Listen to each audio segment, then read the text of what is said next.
चलो, good morning. कैसे हो सब? बढ़िया।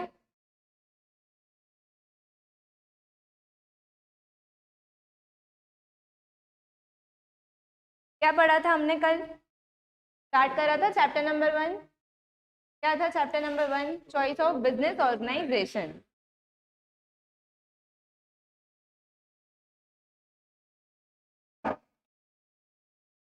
हेलो।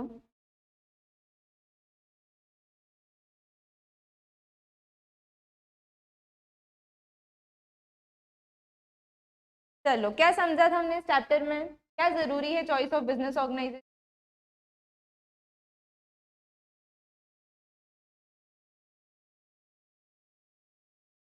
मतलब अगर हमें बिजनेस स्टार्ट करना है तो सबसे पहला डिसीजन तुम्हारा क्या होना चाहिए? हमें प्लान करना पड़ेगा कि कौन सी फॉर्म ऑफ ऑर्गेनाइजेशन पे हम जाना चाह रहे हैं। अब ये जो आप चूज करोगे ये कैसा रहता है? कमिटमेंट आपका लॉन्ग टर्म कमिटमेंट रहेगा? क्या मैं बार बार पलट सकती हूँ? अगर पलटूंगी तो कॉस्ट लगेगी मुझे। तो जो भी मैं डिसीजन लूँ वो कैसे लूँ? सोच समझ के लूँ। बेस्ट जो मुझे सूट हो रहा हो वैसी फॉर्म ऑफ ऑर्गेनाइजेशन में चूज करूँ। ठीक है। फिर बढ़े थे हम आगे। यहाँ पे हमने क्या देखा था? 3 M है जो बहुत इंपॉर्टेंट है। कौन से हैं वो?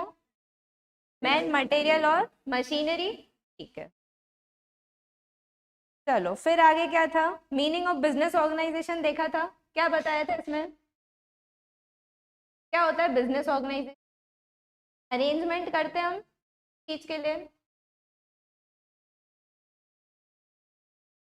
क्या सिर्फ बिजनेस कमेंस करना मेरा टारगेट है क्या? नहीं, उसको कैरी ऑन भी करना पड़ेगा मुझे।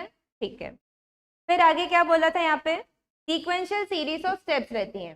सीक्वेंस में होना जरूरी है चीजें। पहले मैं प्लानिंग करूंगी, फिर मैं चीजें ऑर्गेनाइज करूंगी। तो ये प्लानिंग ऑर्गेनाइजिंग आया था तो उसमें क्या क्लिक हुआ था कि यहाँ पे एक और चीज आ रही है। वो क्या है? मैनेजमेंट वाली बात आ रही है। ठीक है। ऑब्जेक्ट क्या है बिजनेस ऑर्गेनाइजेशन का? क्यों बना रहे हैं हम बिजनेस ऑर्गेनाइजेशन? ऐसे ही मन कर रहा था, घर में खाली बैठे बोर हो रहे तो चलो बिजनेस करते हैं। ऐसा तो नहीं है। प्रॉफिट कमाना था, यही हमारा ऑब्जेक्टिव था। ठीक है। चलिए, लाइव में जो बच्चे आ चुके हैं कमेंट में हाई कर दें।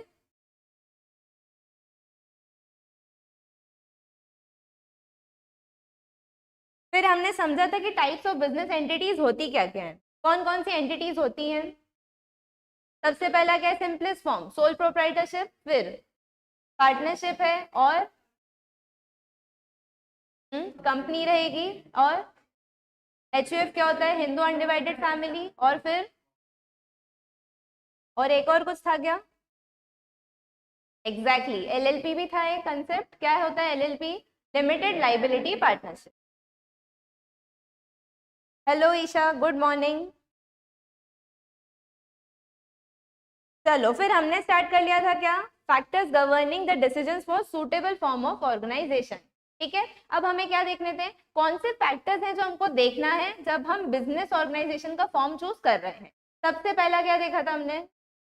Nature of business activity. क्या था इसमें? हटा दूं मैं इसको, फिर बताओ।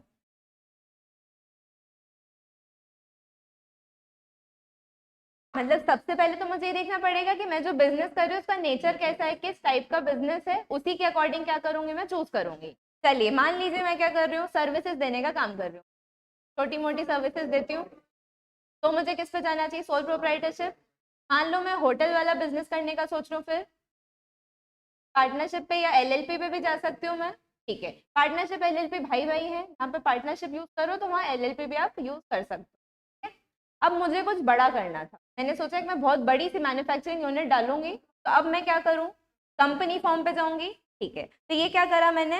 नेचर के हिसाब से चूज कर लिया कि कौन सा फॉर्म जो है मेरे लिए बेस्ट सुटेबल रहेगा। ठीक है। चलो, अब बढ़ते हैं आगे। सेकेंड जो हम देखने वाले वो क्या है? Scale of operations. क्या होता है ये स्केल ऑफ ऑपरेशन?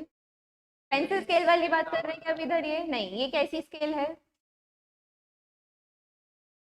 कभी सुना है ये लार्ज स्केल, स्मॉल स्केल?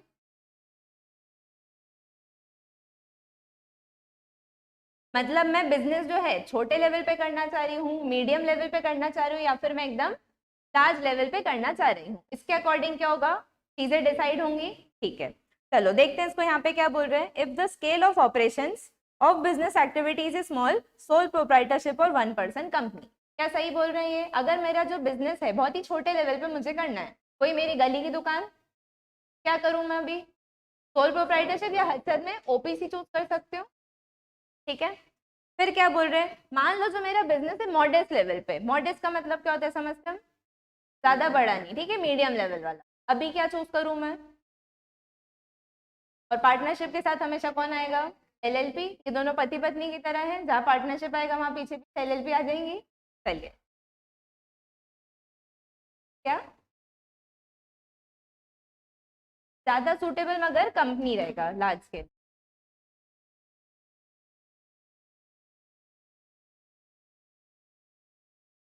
और कौन जुड़ रहा है लाइव में? कमेंट करते जाओ।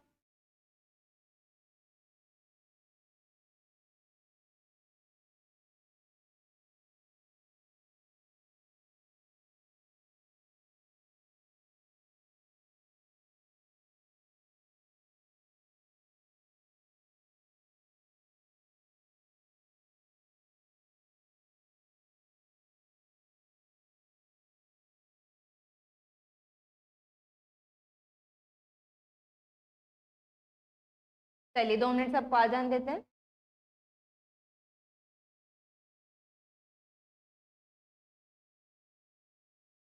कोई है ऐसा जिसने बिजनेस करने का सोचा है आगे?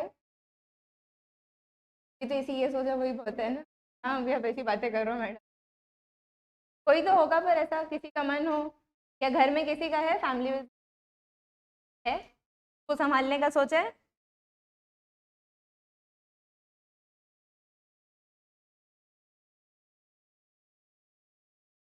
चलो मतलब कोई भी बिजनेस का नहीं। अच्छा सीएस बनने के बाद क्या करना है ये सोचा है? जॉब करना है, जॉब करना है? जॉब।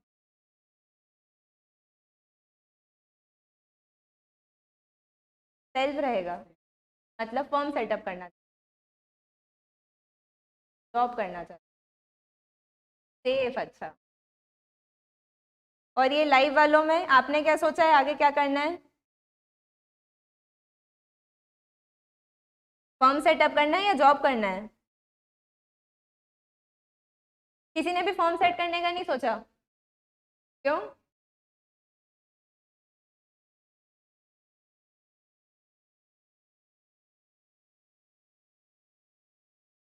अब देखो ये जो तुम्हारा डिसीजन रहेगा ना, जॉब करना है कि नहीं, ये डिपेंड करेगा कि तुम कौन सी सिटी में जा सकते हो। हर सिटी में क्या जॉब अपॉर्चुनिटी मिलेगी क्या तुमको? कुछ सिटीज में कम ही रहती है। चलो अपन इंदौर का ही ले लें, यहाँ पे जॉब के लिए ढूंढ रहे हो अगर, कंपनी कम रहेंगी। मगर यहीं तुम कहाँ चले जाओ, दिल्ली नोएडा गुड़गांव साइड, मुंबई पुणे बैंगलोर, ये वाली साइड जाओगे तो वहाँ पे खूब सारे ऑप्शन है। तो ये जॉब पे जाना है या नहीं प्योरली डिपेंड करेगा कि कौन सी सिटी में रहे। यहाँ मिल जाएगी जॉब, ऐसा नहीं है, पर उतना मज़ा नहीं आएगा फिर, वो वाली बात। चलिए, ईशा जी भी जॉब करना चाहती है, मतलब कोई भी यहाँ पे फॉर्म का नहीं सोच रहा है। अगर फॉर्म डालोगे तो भी क्या हो जाएगा तुम्हारा, एक तरह से बिजनेस हो जाएगा। ठीक है, चलो क्या समझा हमने भी यहाँ पे कि अगर हमारा स्केल ऑफ ऑपरेशन कैसा है, स्मॉल लेवल पे। अगर स्मॉल लेवल पे है तो क्या सूटेबल है मेरे लिए? ओपीसी या फिर सोल प्रोप्राइटरशिप। ठीक है, ओपीसी और सोल प्रोप्राइटरशिप भी करीब करीब एक साथ चलेंगे। ठीक है, चलो फिर क्या बोल रहे हैं, अगर आपके सेल ऑफ ऑपरेशंस कैसे हैं, मीडियम लेवल पे, फिर क्या? पार्टनरशिप, और उसके पीछे पीछे कौन आएगी? एलएलपी। फिर क्या बोला, अगर आपके scale of operations large level पे, ठीक है, बड़े पैमाने पे काम करने वाले हैं, तो फिर क्या चूज करना चाहिए मुझे? Company form. ठीक, तो क्या समझा हमने इधर, ये जो स्केल ऑफ बिजनेस ऑपरेशंस है ये किस पे डिपेंड करते हैं?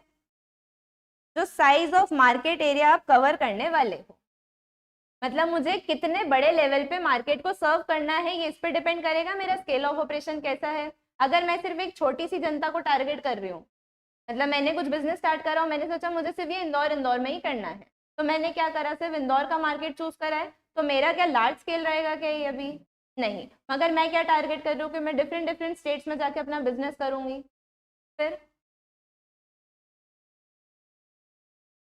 मान लो मैंने क्या सोचा, चलो मैं इंदौर की हूँ, यहाँ पे पोहे बड़े फेमस है, मैंने क्या सोचा, मैं से कुछ इंस्टेंट पोहा का पैकेट लेके आती हूँ, बस उसमें पानी डालो, पोहे बन के तैयार हो जाएंगे। अभी मैंने इसको सिर्फ इंदौर में चलाया, तो अभी मेरे लिए क्या सूटेबल है, सोल प्रोप्राइटरशिप सूटेबल है। अब मैंने सोचा कि नहीं यार, जो बच्चे यहाँ से बाहर चले जाते हैं उनको भी तो पोहे खाने का मन होता होगा, तो मैंने क्या सोचा, चलो अब मैं इसको क्या करूंगी, मुंबई में भी भेजना चालू करती हूँ, दिल्ली में भेजना चालू करती हूँ, ऐसे अलग अलग जगह में इसको भेजना चालू करूँ। क्या कर रही हूँ मैं, बिजनेस को एक्सपांड कर रही हूँ, स्केल बढ़ा रही हूँ। मतलब मैं जो मार्केट कवर कर रही थी, क्या अब वो बड़ा हो गया है, मतलब मेरा मार्केट साइज बड़ा हुआ तो क्या मेरे स्केल ऑफ ऑपरेशंस बड़े हो गए। आ रहा है ये समझ में। अब एक चीज और है, ये जो size of market area cover कर रहे हो, ये किस पे डिपेंड करेगा कि आप जो गुड्स और सर्विसेज बेच रहे हो उसकी डिमांड कितनी है। ठीक है, अब ये कैसे डिपेंड करेगा, कुछ ऐसे गुड्स रहेंगे जिनकी डिमांड ज्यादा रहती है, या ऐसी है कि जो कभी खत्म होगी ही नहीं। पानी की बोतल, पानी पीना बंद करेगा क्या इंसान कभी, कभी भी नहीं। ठीक है, मगर कुछ चीज ऐसी है, मान लो मैं क्या कर रही हूँ, लेस का पैकेट का सोच रही हूँ ना, कुछ भी चिप्स का पैकेट है, क्या चिप्स नेसेसरी है जीने के लिए, कि कोई नहीं खाएगा तो मर ही जाएगा एकदम, तब तलब लगती होगी कभी कभी खाने की, पर ऐसा तो नहीं कि उसके बिना सरवाइव नहीं कर सकते। ठीक है, ये चीज समझ में आ रही है, मतलब ये किस पे डिपेंड करने वाला है, जो मेरे गुड्स है उसकी डिमांड कैसी है।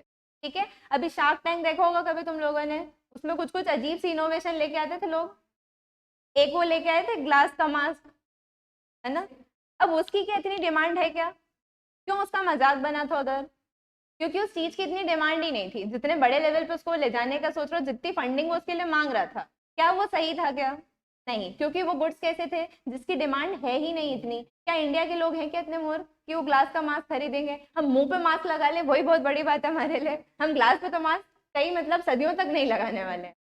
तो क्या इस गुड्स की डिमांड थी क्या, नहीं।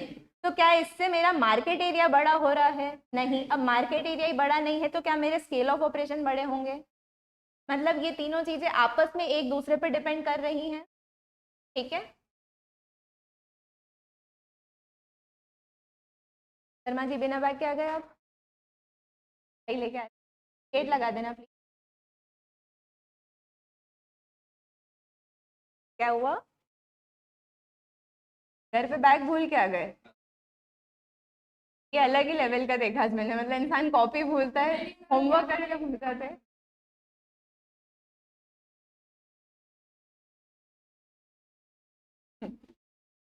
चलो बहुत ही बढ़िया, ऐसे ही बच्चे चाहिए हमें क्लास में, जो कुछ इनोवेटिव चीजें लेके आए हैं ना। कॉपी तो दुनिया भूलती है, हम बैग भूल के आए हैं। कोई बात नहीं शर्मा जी, आप शर्मा जी के लड़के हैं, आपके लिए सब माफ है।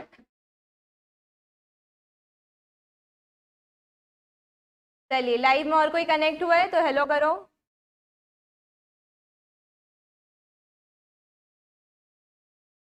चलो, तो जो अभी अभी आए उनको बता दें कि हम फैक्टर्स पढ़ रहे थे।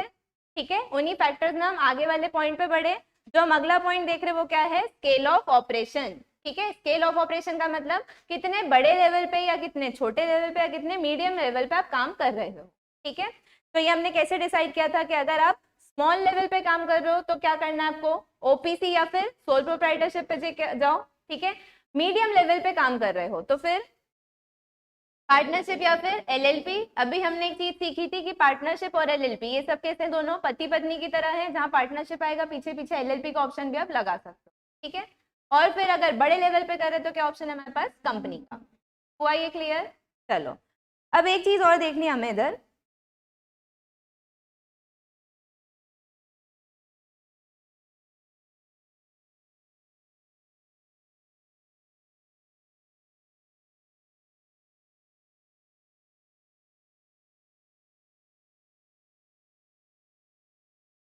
कभी किसी ने कंसेप्ट सुना है एमएसएमई का,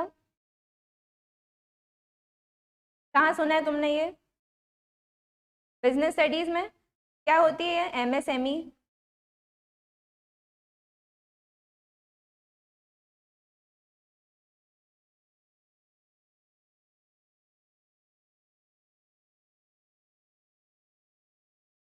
एमएसएमई नाम से समझते क्या है, ये माइक्रो स्मॉल मीडियम एंटरप्राइज, मतलब ये किसकी बात हो रही है, छोटे लेवल वाली। ठीक है, सब क्या है वर्ड, ये माइक्रो स्मॉल, समझते हो ना माइक्रो का मतलब, और माइक्रो का मतलब नहीं समझते तो ये बच्चे हो गया, हाँ इतना भी नहीं पता तुम्हें। चलो, क्या पढ़ना है हम यहाँ पे, एमएसएमई की बात कर रहे हैं। अब यहाँ इन्होंने बताया है कि एमएसएमई होती क्या है, ठीक है, कैसे पहचानेंगे कि कौन सी जो ऑर्गेनाइजेशन है, जो भी कोई बिजनेस है, ये इस कैटेगरी के अंदर आ रहा है। तो यहाँ इन्होंने क्या करा है, कुछ लिमिट लगा दी, ठीक है। कैसे आइडेंटिफाई करना है कि आप माइक्रो हैं, स्मॉल हैं या फिर मीडियम एंटरप्राइज हैं, ठीक। चलो बात क्या कर रहे हैं यहाँ पे, जो हम लिमिट देखेंगे, तीनों केस में लिमिट कौन सी देखने वाले हम। सबसे पहली चीज, बिजनेस चालू करने के लिए क्या इंपॉर्टेंट है, कैपिटल, पैसा बोलता है ना, पता है हमें पैसा इंपॉर्टेंट है। क्यों पैसा इंपॉर्टेंट है सबसे पहले बिजनेस के लिए, मुझे अगर कुछ भी सामान बना के बेचना है, क्या लगेगा मुझे उसके लिए, पैसा तो लगेगा, मगर क्या मैं नोटों पे सामान बनाऊंगी, नहीं, ऐसे नोट बिछा दूं उसमें सामान बनता जाएगा क्या, ये नोट का मैं क्या करूंगी, तो देके मैं मशीन खरीदूंगी, तब जाके क्या होगा, मेरा प्रोडक्शन स्टार्ट हो पाएगा, अल्टीमेटली तभी तो मैं क्या करूंगी, अपने धंधे को आगे बढ़ाऊंगी। तो यहाँ क्या बोल रहे हैं, ये सबसे पहली चीज जो लिमिट देखेंगे क्या, कि आपने कितना इन्वेस्टमेंट करा है प्लांट, मशीनरी और इक्विपमेंट, ठीक है। तो पहली लिमिट हम क्या देखेंगे कि ये जो एंटरप्राइज है, इसने कितना खर्चा करा है प्लांट, मशीनरी और इक्विपमेंट्स खरीदने में, ठीक है। और जो दूसरी लिमिट देखेंगे वो किस चीज की है, टर्नओवर की। टर्नओवर समझते हैं हम क्या होता है,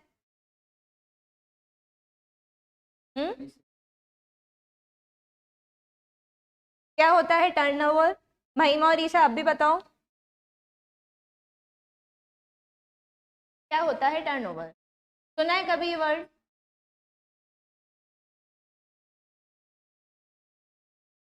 कितनी सेल हुई है मेरी, बिक्री हुई है, उसको मैं क्या बोलूंगी कि मेरा ये साल भर का टर्नओवर था, ठीक है। तो ये यहाँ पे क्या देखने वाले हैं कि आपने कितना इन्वेस्टमेंट करा है किस चीज में, प्लांट मशीनरी की बात कर रहे हैं यहाँ पे, कोई दूसरी चीज की बात तो नहीं कर रहे हैं,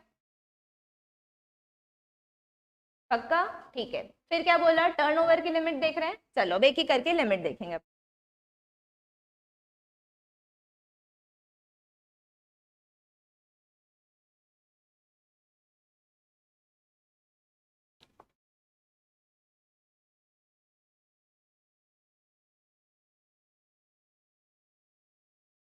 क्या पढ़ रहे हैं हम, एमएसएमई, सबसे पहले हमें क्या देखना है, एम से क्या है इसमें, माइक्रो, ठीक है। फिर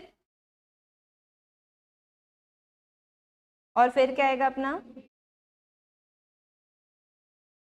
अब इनकी लिमिट्स देखनी है, सबसे पहले किसकी लिमिट देखूंगी मैं, इन्वेस्टमेंट करने की, और एक और किसकी देखूंगी मैं, टर्नओवर, ठीक है। सिमिलरली ये तीनों में होगा,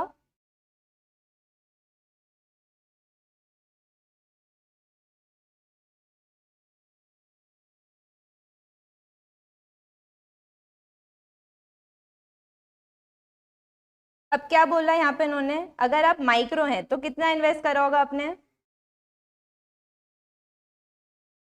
1 करोड़ से ऊपर भी हो सकता है क्या, नहीं, not exceeding 1 crore, not exceeding 1 crore का मतलब क्या हुआ, 1 करोड़ से 1 रुपया भी ऊपर गया तो क्या हो जाएगा, लिमिट क्रॉस हो जाएगी, मतलब ये अप टू 1 करोड़ की बात कर रहे हैं,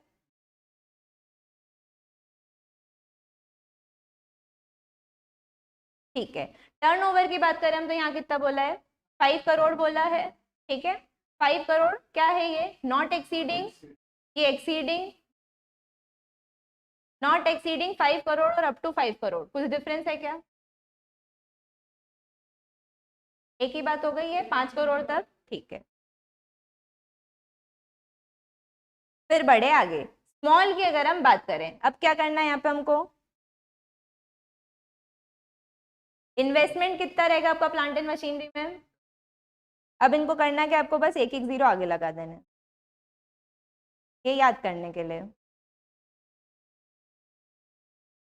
इसमें मैं, हाँ वही बात हो गई ना, अप टू 1 करोड़ तक जो भी है तो उसमें क्या आ रहे हैं, ये नॉट एक्सीडिंग 1 करोड़ बोला है, मतलब 1 करोड़ के ऊपर गए तो फिर आप माइक्रो नहीं बचोगे, ठीक है, फिर आप दूसरी वाली कैटेगरीज में आ जाओगे, हुआ ये क्लियर।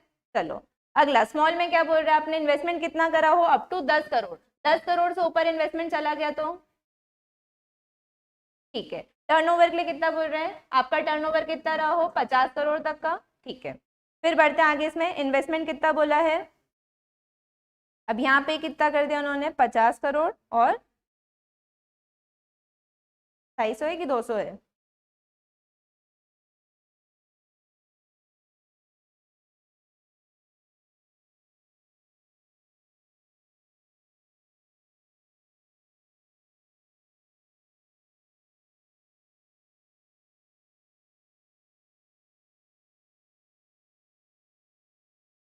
ढाई सौ है।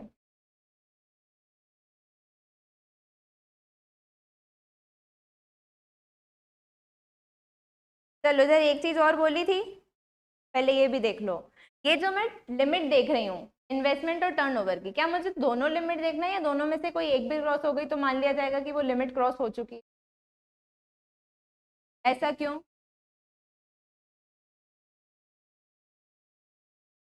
वर्ड समझते हो तुम?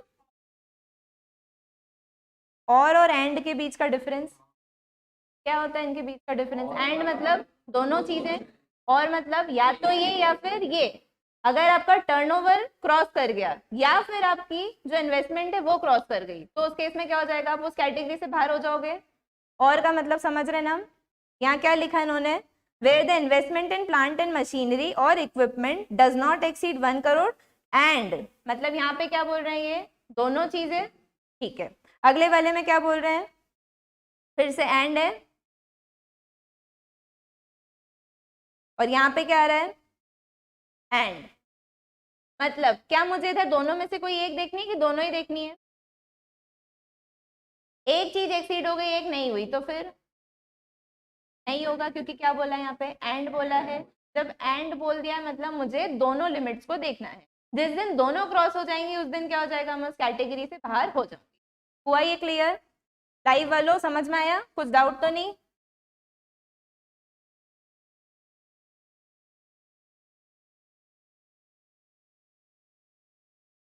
ये सारी चीजें ना आपको सिक्योरिटी लॉ में मिली, क्योंकि इनमें क्या रहता है, अलग अलग क्राइटेरिया रहते हैं।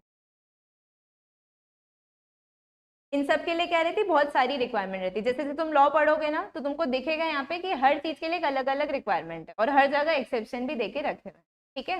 यूजुअली हमको क्या लगता है, शेयर्स की लिस्ट होती है, मगर डिबेंचर की भी लिस्ट। तो इस तरह से चीजें अलग रहती हैं और ये सब बहुत डिटेल में रहती है, उनको अभी इधर सम अप करना मुश्किल रहेगा। चलो बढ़ते हैं फिर आगे। तो ये हमने समझा क्या, एमएसएमई की डेफिनेशन हो गई है क्लियर। क्या क्या लिमिट बोली थी, माइक्रो में इन्वेस्टमेंट कितना, 1 करोड़ अप टू की एक्सीडिंग, नॉट एक्सीडिंग, ठीक है। फिर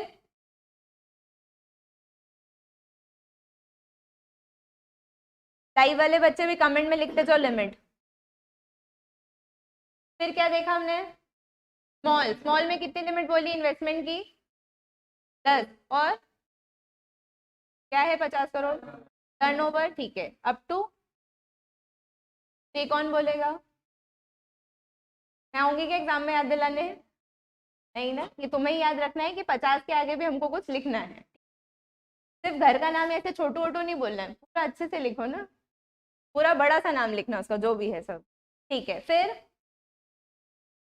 मीडियम में क्या था,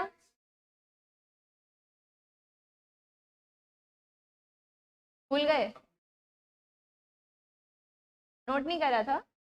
अच्छा तो बोल दिया करो ना, ऐसे शर्माने की बात नहीं है, अपनी क्लास है, बिंदास बोलो जो बोलना है।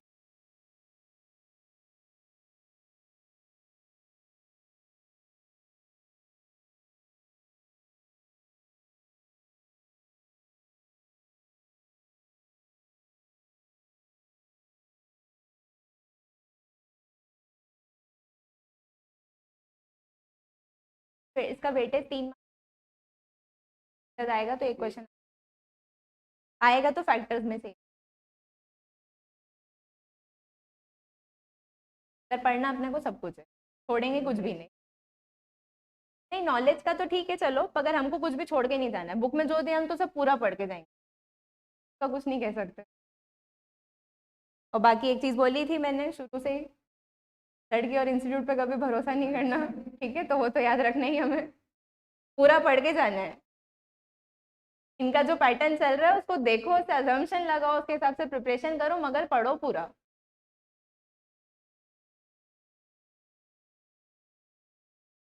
लाइव वाले बच्चे लिखते हैं या फिर आराम से बिस्तर में ही चल रहा है सब अपना? ये बेचारे बच्चे, इनको उठ के आना पड़ता है।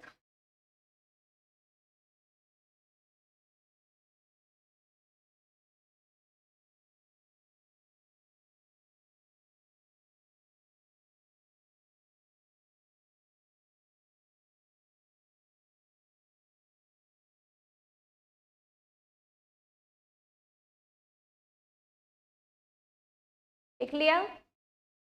बढ़े अब आगे।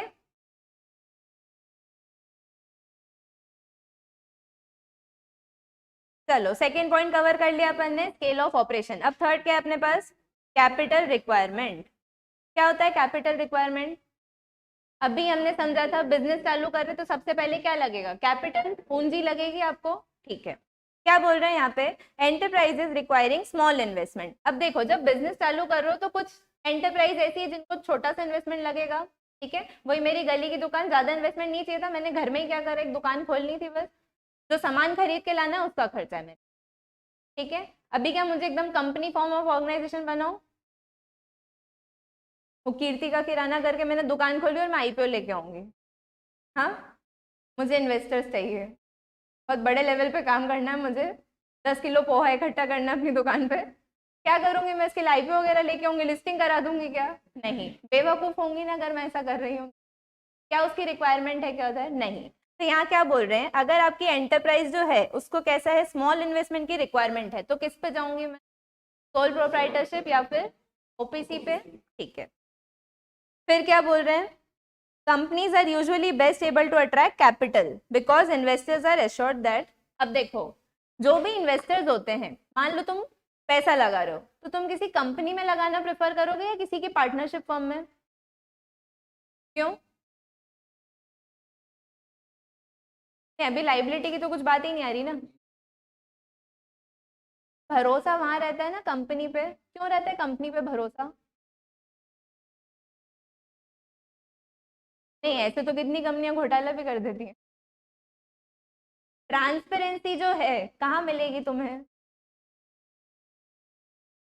पार्टनरशिप का कहीं भी कुछ रिकॉर्ड मिल पाएगा क्या तुमको ऐसे एक साथ? नहीं। कंपनी का मिल जाएगा क्या? मिल जाता है, गूगल करो कंपनी की डिटेल निकल जाती है। एक एमसीए नाम की वेबसाइट होती है, वहाँ पे भी बहुत कुछ मिल जाता है। तो क्या है कंपनी की, उसमें ट्रांसपेरेंसी रहती है।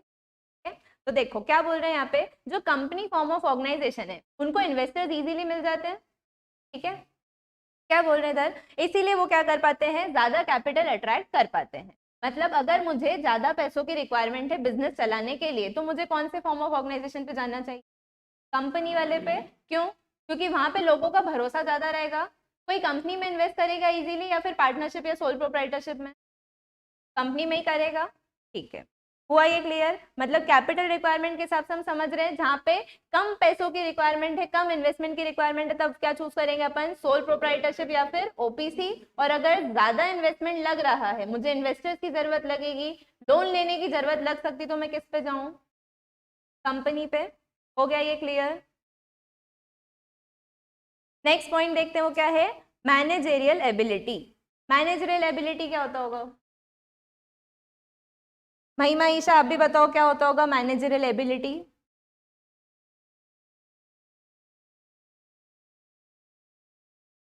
बिजनेस को मैनेज करने वाला कौन होता है? मैनेजर। मैनेजर में भी कुछ एबिलिटी होनी चाहिए। अब क्या बोल रहे हैं यहाँ पे, जो सोल प्रोप्राइटर होता है, क्या है ये, एक अकेला सोल बंदा है जो क्या कर रहा है, पूरा धंधा चला रहा है, एक ही चीज है वो खुद ही मैनेज कर रहा है। जरूरी है कि उसको हर चीज मैनेज करता है? हर इंसान हर चीज में परफेक्ट तो नहीं होता।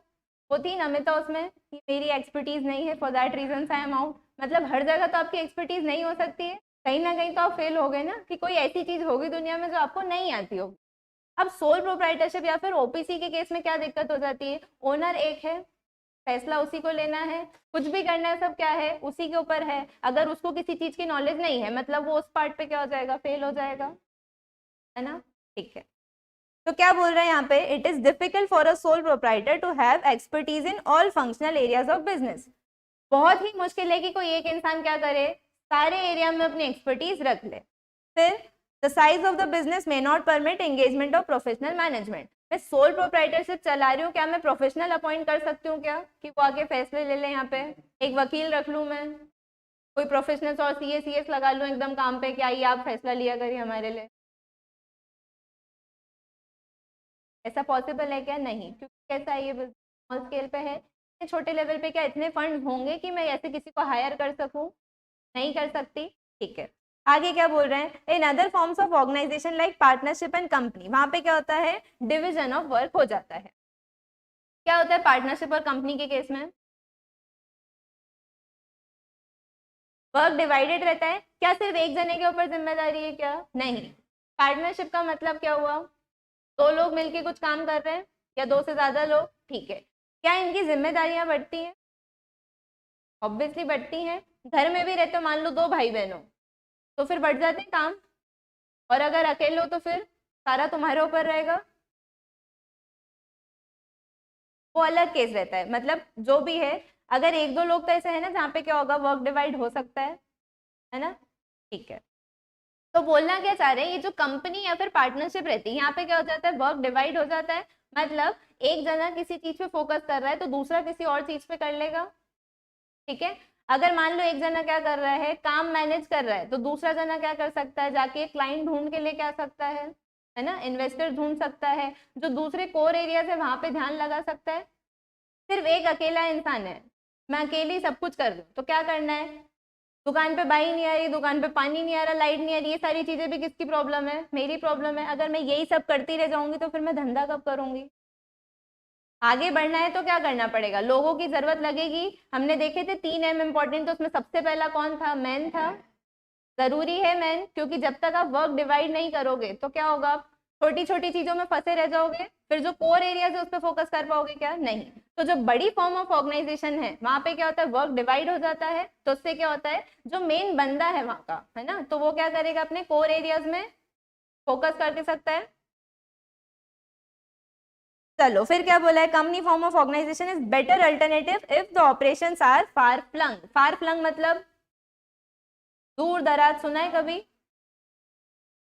कंपनी का जो काम है दूर दूर तक फैला हुआ है, तो इसका मतलब क्या हुआ? जहां पे ऑपरेशंस कैसे आपके दूर दराज तक फैले हुए हैं, कॉम्प्लेक्स हैं, और जिसमें क्या लगता है आपको? प्रोफेशनल मैनेजमेंट लगता है अलग अलग लेवल्स पे, तो उसके लिए क्या सबसे अच्छा है? Company form of organization best है। हो रहा है ये क्लियर?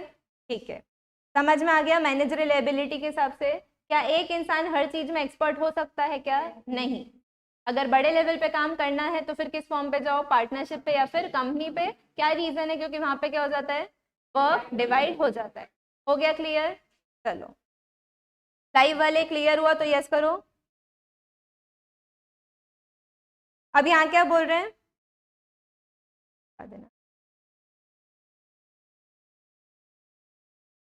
सोल और ओपीसी में क्या बोल रहे हैं? Neither be expert in all functional areas nor hire professional. मतलब ना तो ये खुद एक्सपर्ट होते ना ये किसी एक्सपर्ट को हायर कर पाते हैं। ठीक है, फिर क्या बोला? पार्टनरशिप फर्म या फिर LLP। यहाँ क्या बोल रहे हैं? डिविजन ऑफ वर्क तो हो जाता है, मगर इससे क्या होता है? झगड़े भी हो जाते हैं। तुमने अगर एक को ऑफिस मैनेज करने का काम दे दिया और तुमने ले लिया बाहर करने का काम, तो उसे क्या लगेगा? तुम बाहर घूमते रहते हो, झगड़े होंगे। फिर वो क्या बोलेगा? इतना लगता तो तुम करके देखो, घर में मम्मी पापा के झगड़े होते हैं। इतना लगता तो एक दिन आप घर चला के देखो, फिर समझ में आएगा कितना मुश्किल होता है। तो ये क्या रहता है?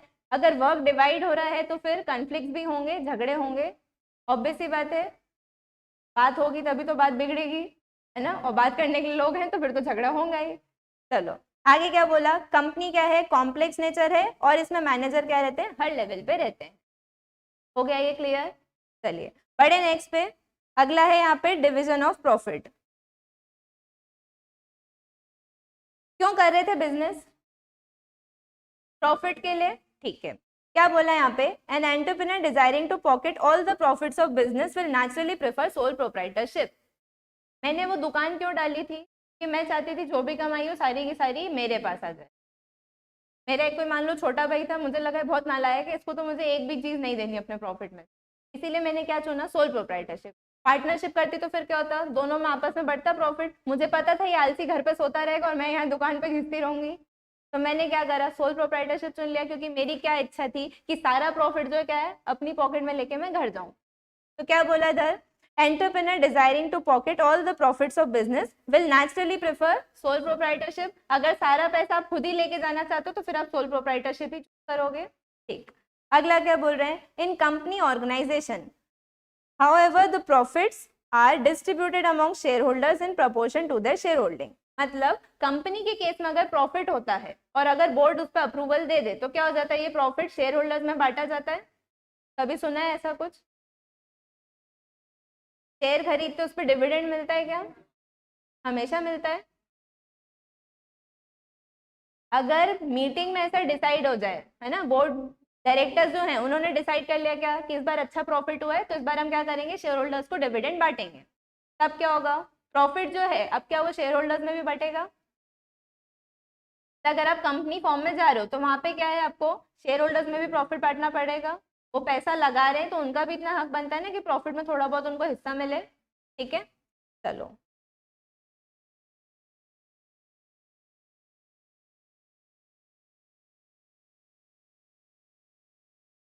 फिर आगे क्या बोल रहे हैं? कंपनीज में also reward share holders bye issue of bonus share. क्या होता है ये बोनस शेयर? सुना है कभी?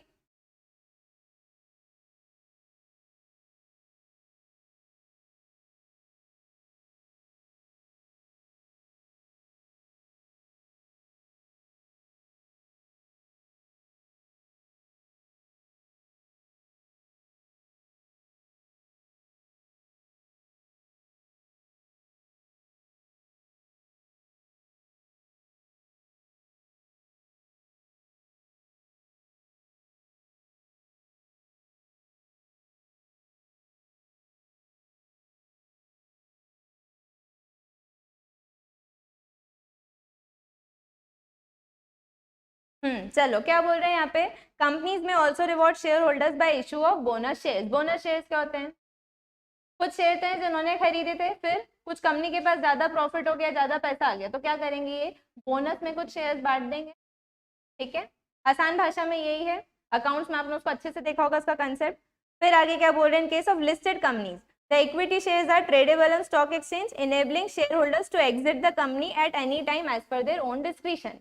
मतलब जो लिस्टेड कंपनीज होती हैं उसके अगर आप शेयर्स खरीदते हो, इतने आईपीओ आते रहते हैं आजकल मार्केट में, या इतनी ट्रेडिंग वगैरह कोई भी करता हो, तो क्या होता है यहाँ पे? शेयर खरीद ले तो क्या आपके हमेशा के लिए बंद गए हो क्या? नहीं, किसी भी पॉइंट पे उसको बेच सकते हैं. शेयर होल्डर के ऊपर ऑप्शन है ये. ठीक है, वही वाली चीज यहाँ पे ये बोल रहे हैं. क्या मतलब हुआ यहाँ पे? सोल प्रोप्राइटरशिप या फिर ओपीसी है तो यहाँ पे क्या हो जाएगा? All profits under one hand. मतलब सिर्फ एक आदमी है जो सारा प्रॉफिट लेके जाएगा. ठीक है, अगला बोला क्या? पार्टनरशिप फॉर्म या फिर एलएलपी है तो यहाँ क्या होगा? प्रॉफिट शेयर होगा एज पर पीएसआर. पीएसआर क्या होता है? Profit sharing ratio. पता है ये? कोई भी पार्टनरशिप जब बनेगी तो शुरू में डिसाइड हो जाएगा कि कितना प्रॉफिट शेयरिंग रेशियो रहेगा. चलो फिर क्या बोल रहे हैं? कंपनी के केस में क्या है? डिविडेंड रहेगा in proportion of share holding. मतलब सोल प्रोप्राइटरशिप में कुछ भी नहीं बांटना, सारा अपनी जेब में. पार्टनरशिप है तो फिर प्रॉफिट शेयरिंग रेशियो में बांटना पड़ेगा, और अगर कंपनी है तो फिर डिविडेंड के फॉर्म में बांटना पड़ेगा. हो गया ये क्लियर? हाँ, मतलब जरूरी नहीं, वही मैंने बोला था सब्जेक्ट टू क्या रहेगा? Board approval. अगर बोर्ड डिसाइड करेगी डिविडेंड देना है तो फिर देना पड़ेगा. ठीक है, हो गया ये क्लियर? चलो टैक्स इम्प्लीकेशंस की बात करें तो क्या कभी सुना टैक्स की स्लैब्स होती हैं?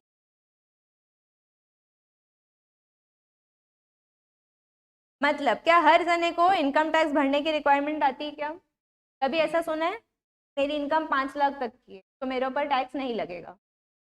होता है ऐसा? ये क्या बना है? ये इनकम टैक्स में स्लैब बनी हुई है कि अगर आपकी इनकम 5 लाख तक है तो चलो आपको टैक्स नहीं भरना. ठीक है, फिर अगली स्लैब में पहुंचेंगे तो वहां पर ने क्या बोला? चलो 5 लाख से एग्जाम्पल के लिए मानते हैं 10 लाख तक की, तो फिर आपको कितना करना है? मान लेते हैं 10% टैक्स भरना. ठीक है, तो इस तरह से क्या करा उन्होंने? स्लैब्स बना दी कि अपनी इनकम अगर इतनी है तो कुछ नहीं करना, इतने से इतनी है तो फिर इतना. और ये हर किसी के लिए वेरी करता है. ठीक है, हम हैं हमारे लिए अलग रेट्स रहेंगी, कोई सीनियर सिटीजन है उसके लिए अलग रेट रहेंगी, कोई सुपर सीनियर सिटीजन है तो उसके लिए क्या होगा? अलग रेट रहेंगी. ठीक है, वैसे ही सेम ये हम इंसानों पे लग रही स्लैब, अगर मुझे कंपनी पर टैक्स लगाना है तो वहां पे कुछ अलग रेट चलेगा, फर्म है तो उस पर कुछ अलग चलेगा, एलएलपी है तो उस पर कुछ अलग चलेगा. ऐसे हर किसी के लिए अलग अलग स्लैब्स बने हुए हैं. हुआ ये क्लियर? चलो स्लैब वैसे इधर कुछ काम का नहीं है, क्योंकि आप भी जानते हो चैप्टर का वेटेज कितना है, तो यहाँ पे तो आपसे स्लैब नहीं पूछेंगे, ये कहाँ पूछा जाना चाहिए, स्लैब टैक्स में पूछेंगे, ठीक है। तो इस पर इतना फोकस करने की अभी जरूरत नहीं है, ठीक है। बस इतना समझना है कि जो भी आपका फॉर्म ऑफ ऑर्गेनाइजेशन है उसके अकॉर्डिंग क्या होगा, टैक्स की स्लैब्स अलग अलग रहेंगी। अगर आप टैक्स ज्यादा नहीं भरना चाह रहे हो तो क्या करो, आप फिर सोल प्रोप्राइटरशिप टाइप वाले पे जाओ, ठीक है। और ज्यादा भरने को रेडी हो तो फिर आप कंपनी फॉर्म पे भी आराम से जा सकते हो, ठीक है।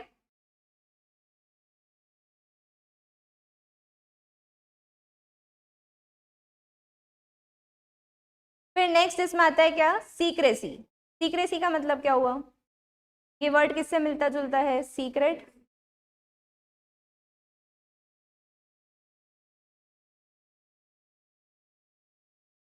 महिमा और ईशा मौजूद हैं आप किस हो गए, चलो सीक्रेसी में क्या बोल रहे हैं, कौन से सीक्रेट की बात हो रही है, कंपनी की जो इंफॉर्मेशन होती है, क्रूशियल इंफॉर्मेशन, उसकी बात हो रही होगी। चलो समझते हैं। एंटरप्रेन्योर क्या है, would select the sole proprietorship for that reason in case he has partners, he will have to carefully weigh whether other partners will be able to maintain secrecy. ठीक है, मैं अकेले धंधा चला रही हूँ, मुझे पता है कि मेरे जो भी सीक्रेट्स है बिजनेस के ना, जो भी मेरे राज हैं, ये सब कैसे हैं, मुझ तक रहेंगे, ठीक है। मगर मैंने क्या सोचा, मैं एक अपनी साथ में एक और लड़की, उसको भी पार्टनर बना लूँ। मैंने उसको कुछ कुछ बताया कि बढ़िया अपन ये स्कीम लेके आएंगे, और वो लड़की के पेट में बात नहीं बची, क्या करा, जाके सबको बता दिया, चिल्ला चिल्ला के सबको स्कीम बता दी। क्या हुआ अब यहाँ पे, क्या मेरे बिजनेस के सीक्रेट सीक्रेट रहे क्या, नहीं। उसने किसी एक को बताया क्या बोल के कि तू किसी को मत बताना ना, मैं सिर्फ तुझे बता रही हूँ। फिर उसने भी जाके किसी के साथ यही करा होगा, तो क्या अब ये सीक्रेट रहा क्या, मतलब जिसको अगर ये डाउट है तो बोलना क्या चाह रहे हैं, अगर आपको ट्रस्ट इश्यूज हैं तो फिर आप क्या करो, सोल प्रोप्राइटरशिप पे जाओ।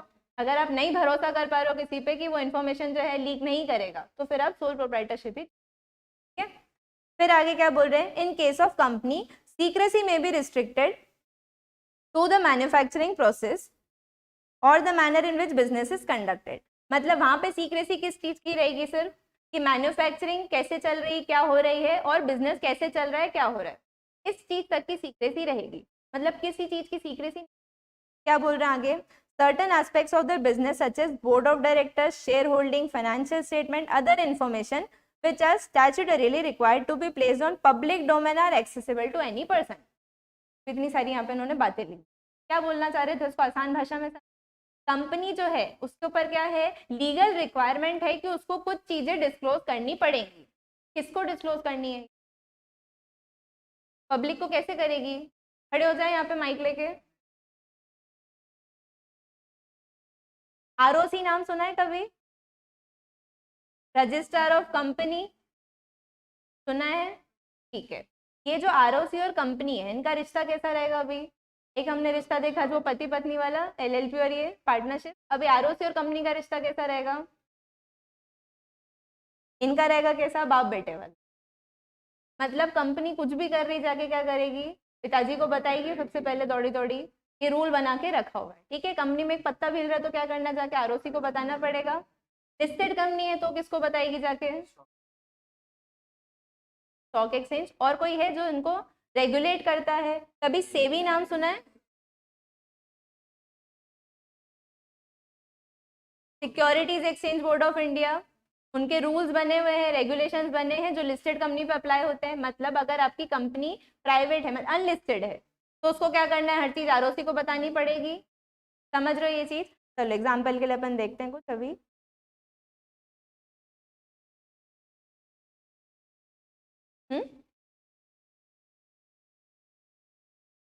अगर वो लीक होती तो उसको फिर वो बोला जाता है इनसाइडर ट्रेडिंग।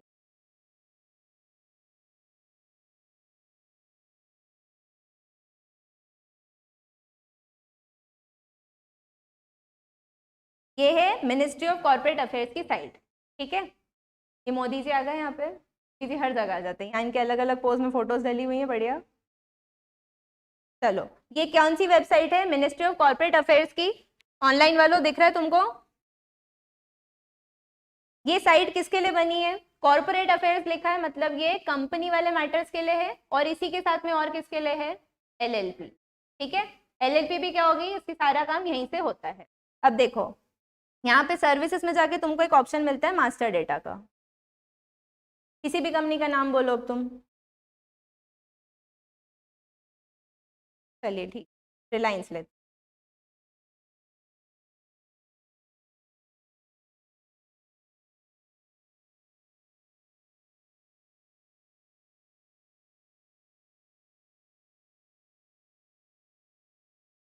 ये साइट कोई भी चला सकता है ना, मैं चला रही हूँ यहाँ पे आपके सामने, कोई मैंने पैसे वैसे दिए क्या इसके लिए? नहीं। अब ये देखो यहाँ पे,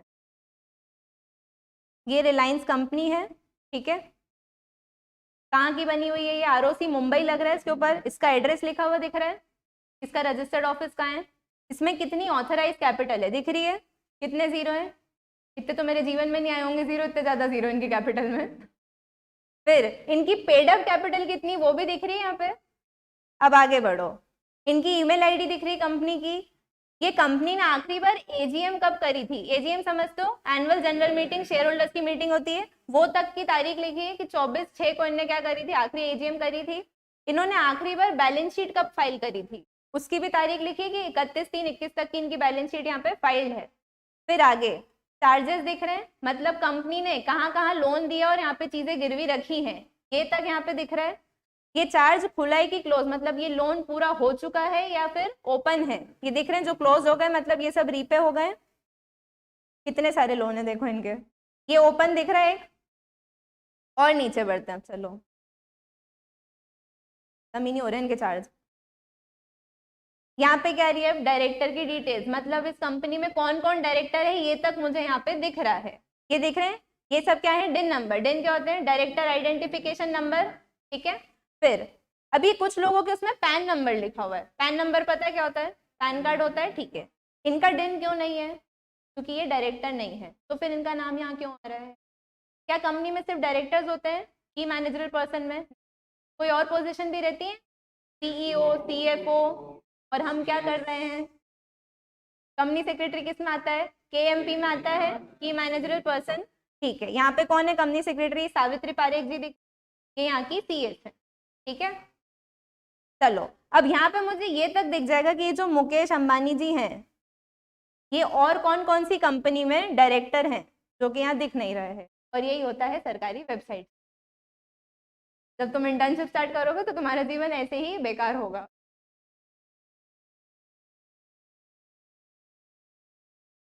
चलो शायद ये नहीं दिखाएगा आपको, मतलब अगर मैं इनके इधर डिन पे क्लिक करूंगी तो मुझे ये तक पता चल जाएगा कि कौन सा बंदा कौन सी कंपनी में डायरेक्टर है और कौन सी एलएलपी में पार्टनर है, क्योंकि यहाँ पे कौन कौन सी डिटेल दिखनी है मुझे, कंपनी और एलएलपी की।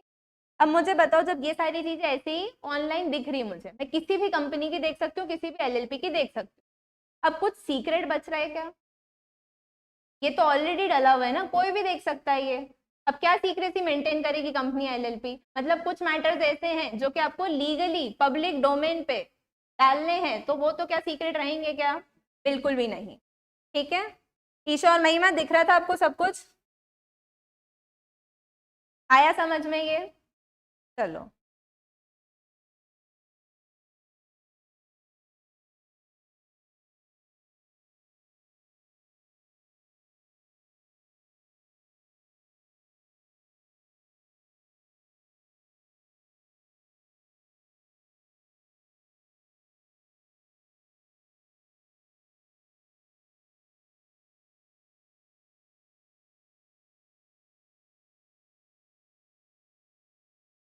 मतलब क्या समझा हमने, कंपनी के केस में आप हद से हद क्या सीक्रेट रख लोगे कि आप कैसे मैन्युफैक्चरिंग कर रहे हो, ठीक है। और क्या बोला यहाँ पर उन्होंने, कि कैसे आप बिजनेस को चला रहे हो, ठीक। इससे ज्यादा आप क्या कुछ सीक्रेट रख पाओगे क्या? नहीं। फाइनेंशियल स्टेटमेंट सबके दिख जाते हैं। फाइनेंशियल स्टेटमेंट मतलब बैलेंस शीट, P&L की बात करूं तो जो लिस्टेड कंपनी रहती है उनको यहाँ तक बोला जाता है कि उनको क्या करना है, अपनी वेबसाइट पे भी अपलोड करके रखने। मतलब कोई भी उठ के क्या कर सकता है, इनकी बैलेंस शीट देख सकता है, कितने एसेट है, कितनी लाइबिलिटी है, तो उधार लिया है, कितना कितना लिया है, सब चीजें दिख जाएंगी। क्या कुछ सीक्रेट बच रहा है क्या? तो अगर कंपनी फॉर्म में जा रहे हो तो मान के चलो कि आपका सब कुछ क्या है, पब्लिकली डिस्क्लोज्ड है, आपका कुछ भी सीक्रेट नहीं रहेगा, ठीक है। खुले दर्शन है कंपनी के केस में, आइए और देखिए जो जो देखना है। चलो क्या बोला यहाँ पे, सोल प्रोप्राइटरशिप और पार्टनरशिप है, तो यहाँ पे क्या है, no need to disclose income और no need to file accounts to any government authority. जब मैंने ये चीज बोली थी कि इन्वेस्टर पैसा लगाएगा तो कंपनी पे भरोसा क्यों करता है, क्योंकि कंपनी की सारी डिटेल वो देख सकता है, एक्सेस कर सकता है, उसको हर चीज पता रहेगी कि यहाँ पे क्या चल रहा है क्या नहीं, कितना लोन है कहाँ से और कितना क्लोज हो चुका है, सब दिख जाएगा। मगर सोल प्रोप्राइटरशिप या फिर पार्टनरशिप हुई, इनको क्या कहीं पे अपनी बैलेंस शीट P&L फाइल करने, क्या कहीं भी नहीं करने, इनने बनाए अपने पास ही रख लिए, हो गया काम। आपको कुछ पता चल पाएगा कि क्या चल रहा है, ठीक है। मगर जब हम बात करते हैं किसकी, LLP की, OPC की, प्राइवेट कंपनी या फिर पब्लिक कंपनी, तो इनको क्या करना पड़ेगा, कंपनी है, दौड़ी दौड़ी किसके पास जाएगी बताने, ROC के पास जाएगी। हो गया ये क्लियर, आया समझ में ये। चलो अब एक बार इतना रिवाइज कर लेते हैं, आज हमने क्या क्या पॉइंट देखे हैं, एक एक करके चालू करते हैं। सबसे पहले क्या देखा था हमने, इधर लाइव वाले भी बताते जाना कौन कौन से पॉइंट्स कवर करे हमने, क्या पढ़ रहे थे हम, चलो पहले तो ये याद करें ना, पढ़ते पढ़ते यही भूल जाते कि पढ़ कह रहे थे, SBC पढ़ रहे थे, इतना याद है, ठीक है। चॉइस ऑफ बिजनेस ऑर्गेनाइजेशन पढ़ रहे थे और उसके अंदर क्या देख रहे थे हम, factors affecting choice of business organization. सबसे पहला फैक्टर क्या था, नेचर ऑफ बिजनेस एक्टिविटी, ठीक है, क्या था नेचर ऑफ बिजनेस एक्टिविटी में,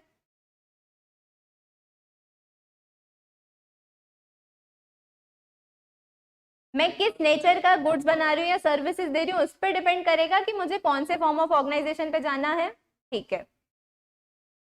महिमा और ईशा बताओ कमेंट सेक्शन में कौन कौन से पॉइंट कवर करें। फिर इसके बाद क्या देखा था सेकंड नंबर पे, स्केल ऑफ ऑपरेशन में क्या था शर्मा जी के बच्चों,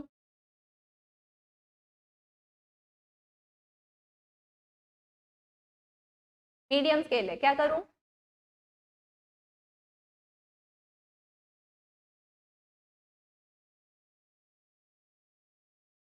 फिर थर्ड पॉइंट क्या था,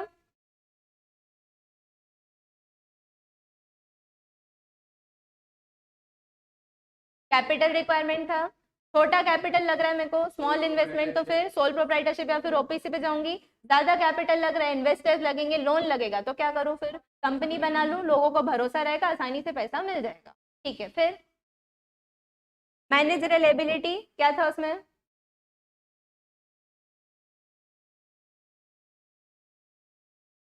ठीक है, एक इंसान हर फील्ड में एक्सपर्ट हो सकता है क्या, नहीं, मतलब सोल प्रोप्राइटर ना तो वो खुद एक्सपर्ट है और ना वो किसी एक्सपर्ट को हायर कर सकता है, कि औकात के बाहर है ये, है ना। चलो फिर क्या देखा हमने, डिविजन ऑफ प्रॉफिट, मैं चाहती ही नहीं कि मैं किसी के साथ अपना प्रॉफिट बांटूं, क्या करूं, कंपनी बना लूं, बना लेती हूँ ना, भग जाऊंगी घोटाला करके, क्या है उसमें, नहीं, क्यों, क्योंकि सारी चीजें डिस्क्लोज रहेंगी, फिर कुछ छुपा हुआ रहेगा क्या, नहीं, ठीक है। फिर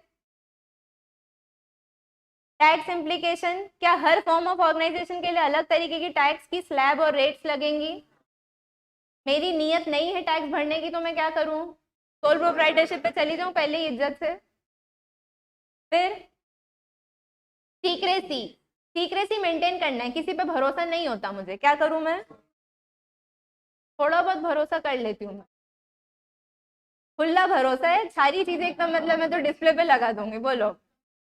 फिर कंपनी खोल लूं, क्योंकि वहां तो वैसे ही सब कुछ डिस्क्लोज करके रखना है। हुआ ये क्लियर यहाँ तक, कल मैं पूछूंगी, ठीक है। अब थोड़ा सा इकट्ठा हो गया पूछने के लिए, चलो मोस्ट प्रोबेबली कल अपना ये खत्म भी हो जाएगा और इसके बाद अपन स्टार्ट करेंगे इसी से मिलता जुलता चैप्टर, साइन करें।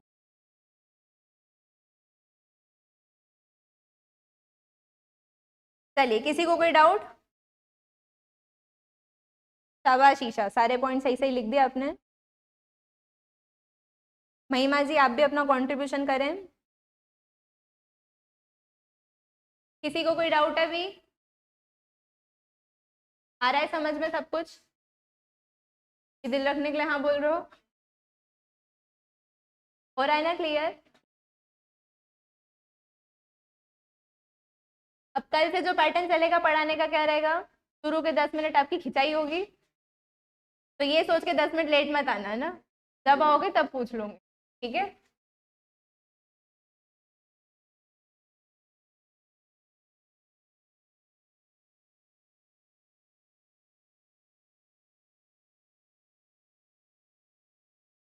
जो इसके क्वेश्चंस देखने रहेंगे वो हम इकट्ठे देख लेंगे। अभी इस चैप्टर में तो इतना कुछ है नहीं, इससे मिलता जुलता एक चैप्टर और है, चैप्टर नंबर 6। वहाँ पे हम डिटेल में पढ़ने वाले हैं सारी चीजें, मतलब ये जो भी हमने देखा फॉर्म्स ऑफ ऑर्गेनाइजेशन, इन सबको डिटेल में पढ़ेंगे, क्या होती है इनके अंदर, क्या क्या होता है। ठीक है, एक बार वापस से पुरानी यादें ताजा होंगी 11th-12th की। ये जब 2 चैप्टर हो जाएंगे उसके बाद अपन क्वेश्चन आंसर की प्रैक्टिस करना स्टार्ट कर देंगे। ठीक है,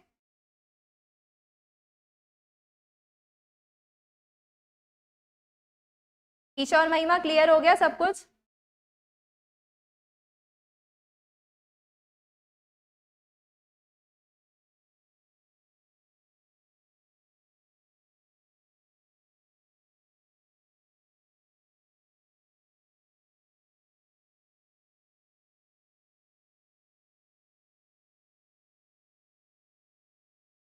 चलो फिर एंड करते हैं अपन सेशन यहीं पे।